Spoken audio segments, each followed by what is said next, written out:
President Trump today is threatening to invoke the Insurrection Act in Minnesota, where we've seen civil unrest since an ICE officer shot and killed a woman last week.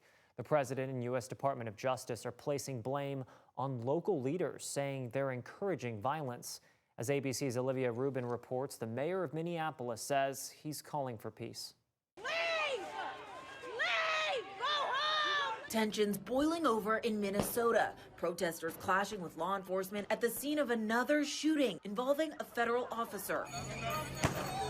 The Department of Homeland Security claiming a federal law enforcement officer shot a Venezuelan man in the leg, saying he took off during a traffic stop and tried to evade arrest and violently assault an officer. Adding 2 other people joined in, attacking the officer with a snow shovel and a broom handle. DHS saying the officer fired to defend his life, hitting that man in the leg. The man and the officer were taken to the hospital, the other 2 taken into custody.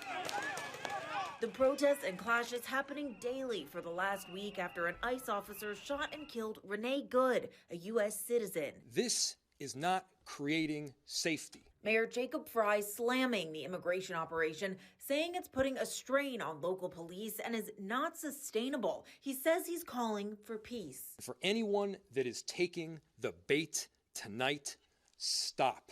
We cannot counter Donald Trump's chaos with our own brand of chaos. And President Trump now threatening to invoke the Insurrection Act, which would allow him to deploy the military on American soil.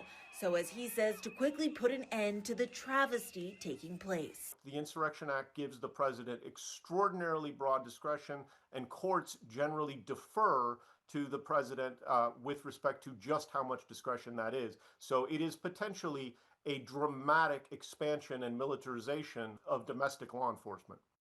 Olivia Rubin, ABC News, New York.